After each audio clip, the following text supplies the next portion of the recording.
I'm Tim McDonnell. This is in the FCS Huddle. Now, it's FCS playoff action. There's a lot of games this week. One of the first games to look at, Appalachian State hosts Illinois State. Very intriguing matchup. It's in Boone. I think the game plan for App State is trying to get off to a fast start. The last two times they've been in the playoffs versus Villanova and versus Maine last year, they just haven't played well at home. I think they're going to try to get off fast. Jamal Jackson, the quarterback there, he can't try to do too much. They have so many weapons. Andrew Peacock, Sean Price, Stephen Miller. Illinois State, on the other hand, Matt Brown, the quarterback there, he won the Missouri Valley Conference Player of the Year. He's not too bad either. Darylyn Dunn and Colton Underwood and that defense, very underrated. I think they could give App some problems. Ultimately, though, App State is 4-0 all-time versus Missouri Valley Conference teams. All those games that come in the playoffs. That's why I give the advantage to App.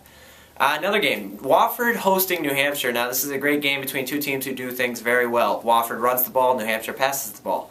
Wofford, the bearded Breitensteins, they're just so effective on the ground. He won the Southern Conference Player of the Year for the second straight year. I think Wofford ultimately can control this game. You know, that run game takes so much time off the clock. It will leave New Hampshire off the field. New Hampshire's defense has been very, inconsistent this year. They've been exploited a couple of times.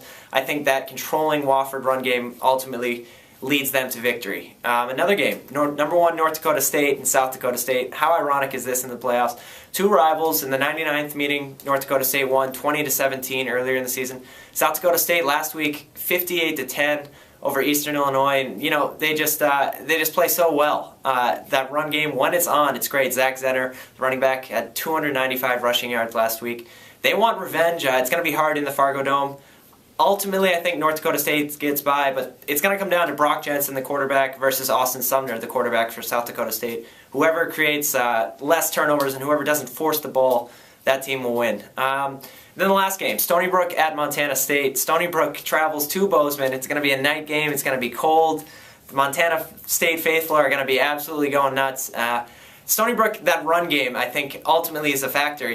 Last week they only threw for 37 yards, and they still found a way to win. Montana State, on the other hand, that defense is primed for this game. They've been waiting. Denarius McGee on offense. I think Montana State gets it done at home. It'll be closer than people think, but Montana State, I think, ultimately is too good on both sides of the ball. I'm Tim McDonnell. This is your playoff action in the FCS Huddle.